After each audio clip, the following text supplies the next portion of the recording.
to recipes for the cooking impaired. Yes, you heard me correctly, cooking impaired. Because as I say, I'm not a professional. You're probably not a professional, but it doesn't matter. Even without being a professional, we can still make something amazing. Tonight, it's night here. It could be daytime where you are. We are going to do something a little different. We are doing a main dish, which we do quite frequently, but we're taking on the beasts of the sea. We're doing fish. Yes, fish. So that is the magic we're going to whip up in the kitchen. For those of you that have allergies, feel free to disregard this particular video. I don't have a recipe that will work for this. I mean, I guess if you want, you could use it on chicken, but it's really made for fish. I'm so sorry, friends. I will have something better for you guys next week. I promise. Something that doesn't involve fish. Okay. This also is not a good recipe if you have any allergies to nuts. So throwing that out there also. So you're wondering, what are we making, my friends? What are we making? We are making Almondine fish. And in fact, ours is going to be Almondine salmon, to be exact. Fun thought. This salmon was not purchased in the store. I actually caught this salmon on the coast. Pacific Northwest coast, to be exact. So I know which fishery it came from, and I brought it home. I know how fresh it is. If you like to fish, this is a great recipe. If you don't like to fish, the store has tons of them. So it's totally fine. And there isn't really a specific type of fish that works for this recipe. I'm choosing salmon because that's what I caught. So it's what I have on hand. And I really love the salmon. And this salmon is actually spring Chinook, which has more of a fat content to it, so it's a real rich flavoring, and it's not very dry, which is awesome. But you can use it for any kind of white fish. You can use it with cod. Any kind of fish fillet is totally fine. So we should probably get into what the recipe is, right? I mean, unless you want to just imagine. Don't do that. Don't imagine. Don't imagine. Cooking impaired, we do use recipes. We tweak them a little here and there, but we do use recipes. So let's help a girl out and a guy out and a dog if you happen to be inept at cooking, I suppose. But we're going to get you all set here. So, almondine fish, half a cup of margarine or butter. We're using butter.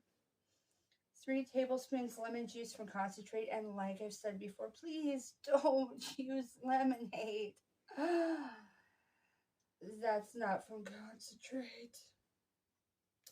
Lemon from concentrate comes in a large bottle, or it comes in a small bottle that looks a lot like a lemon. It's yellow. Just make sure it says from concentrate. We're not using very much of it.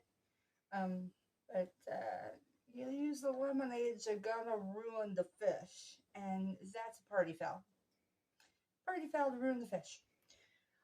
Alright, so next we got 3 tablespoons of sliced almonds. Now there's a couple options with this. I like the almonds in the raw without the salt, mostly because I just feel like I have enough salt in my diet anyway.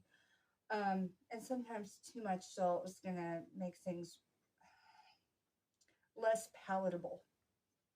So there's that. So you can use either one. I prefer the raw. And then you can actually pre-roast your almonds if you want to. You just put them on a cookie sheet, put them in the oven until they start to brown. I'm not going to in this particular case because the recipe doesn't really require it. It's not going to change the flavoring all that much by pre-roasting it. And I like to cook it on top at the very end anyway. But we'll get into that.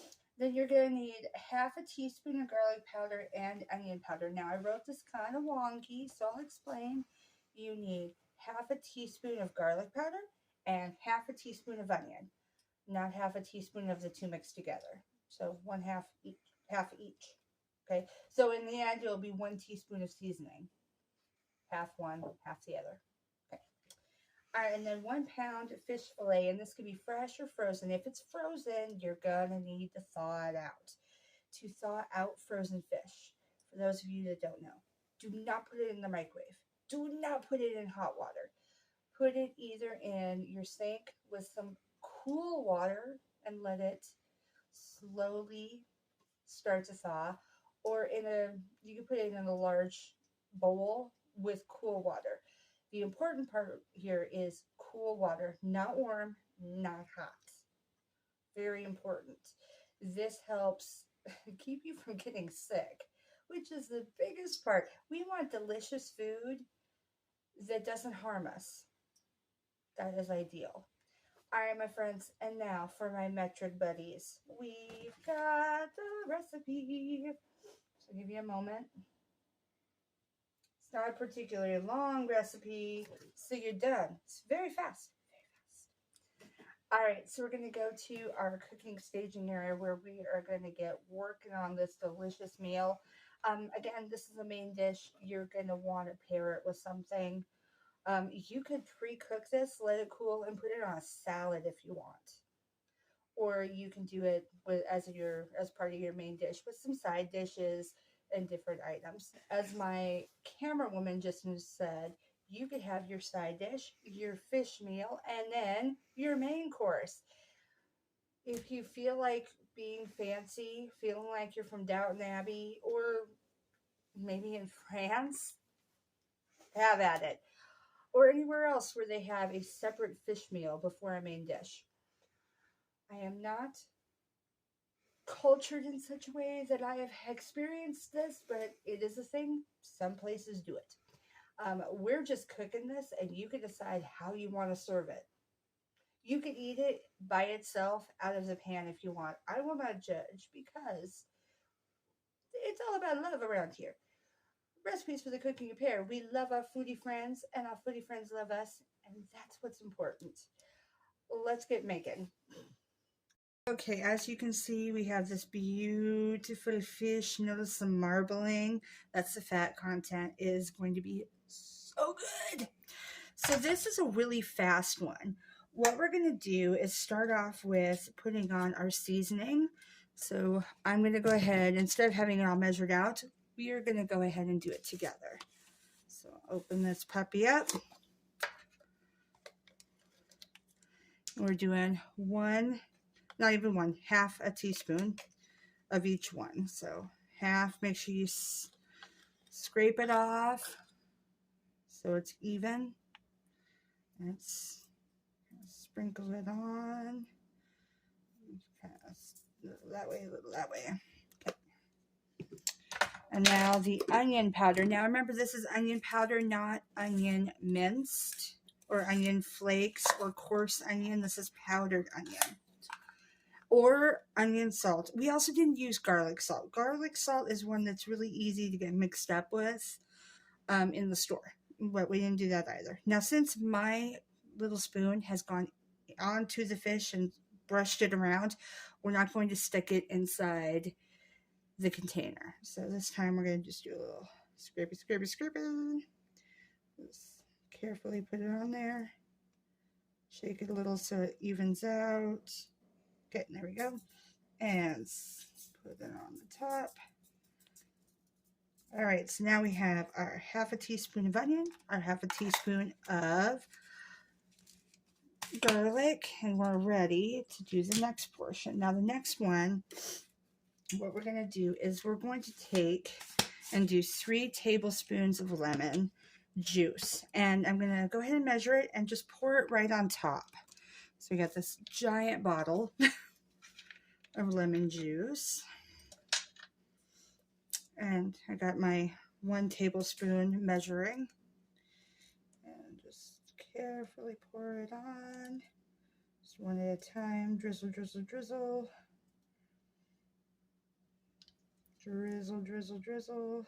As you can see, some of the seasoning is sliding off, and that's okay because then it gives it a chance to get inside the center of the fish and around the edges. So that's wonderful. Now, the next thing we're going to do is we're going to use our melted butter. I've already pre-measured and melted this. This is half a cup, but we're not using the whole thing. We're only going to use about, we're going to use this side here. So we're going to leave a fourth of it. So we're only going to use a fourth because this is right at half a cup. Swirl it around. You can heat this on the stove to melt it, or you can do it in the microwave. Just make sure you're using a microwave safe container, like so. Real quick, a little more. Make sure I leave myself some. Almost.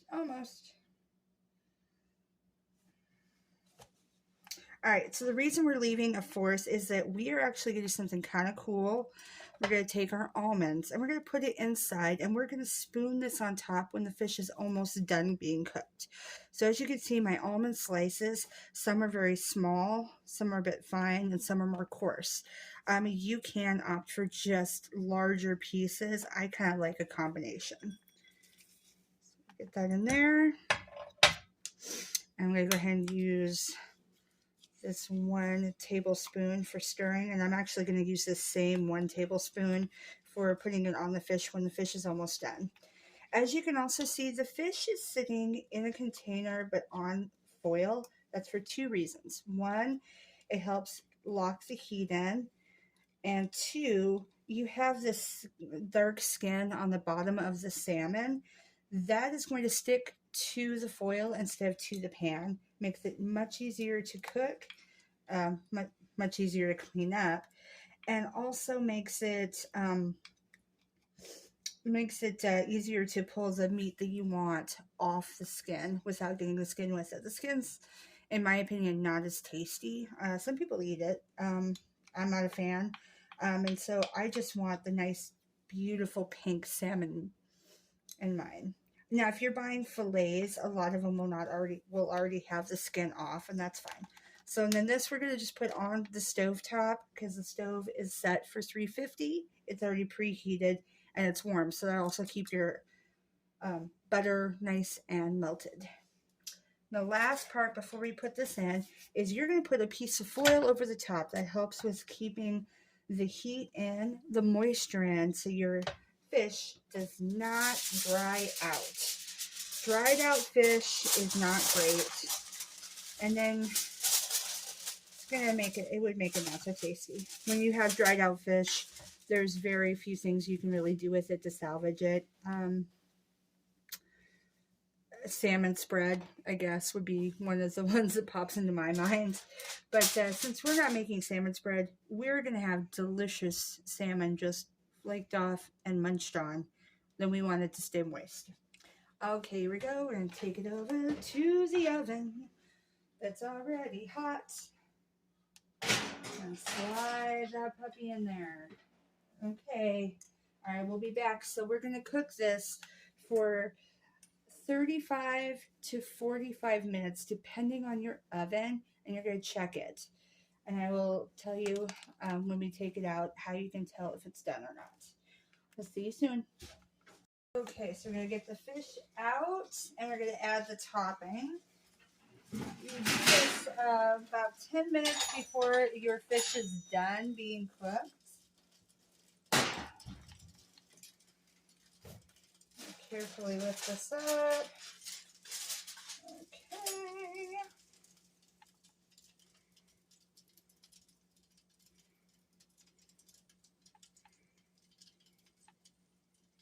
I'm just putting it on. It's got a nice sizzle to it, doesn't it, folks? Oh, so good.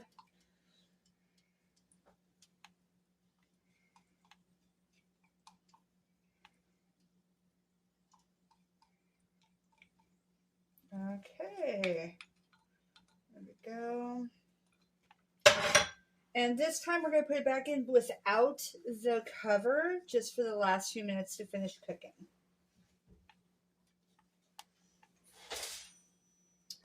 Okay, guys, check this again in about 10 minutes. Okay, our fish is all done. Smells so delicious. And as you can see, fully cooked. And I will show you how you can tell actually. Because I did say that that was something that we were going to do. So to tell you that your fish is fully cooked, aside from going by a suggested amount of time, is that when you start cutting into it, it flakes off. It doesn't, you don't want it to look moist, like wet, squishy. You want it to be flakeable like this. But you also don't want it to have like a white look to it where it looks like it's drowned, like the color's been drowned out. This is perfect. So now it's ready to go. So you would just take a piece, pair it with your whatever your side is, or put it off to the side, let it cool, put it on a salad. You can take the almonds and scrape some off if you don't want that much almonds. Personally, I love the almond crusting, and so I like having a heavy amount on there. And then you can even spoon on a little bit of the butter, and it's all ready to go. All right, guys. All right, as you can see, I got myself a little portion. I would have a side with it, but I'm just doing a little munch now because it smells so good and I just really want to taste it. Let's just be honest. I want to eat it. But I will make a side dish with this for an actual meal later and share it with my friends. My camera lady friend and her family. I like sharing. So, what I'd like to say at this time, before I devour this delicious fish, is I want to say thank you so much for coming and being part of the show today, for participating, for watching, for enjoying. Thank you for subscribing if you have, and if you haven't yet, tickle that little like button till it giggles with delight, and noozle the subscribe button and hit the bell so that you don't miss out on any of the Cooking Impaired contents. We do a new video every week, and I'd love to see your faces back with us. For those that are returning, thank you again for coming and being part of the fun. Those of you who new, come on back. We do new stuff all the time. Sometimes it's side dishes, sometimes it's main, sometimes it's desserts. So hope to see you again soon. All right, big hugs.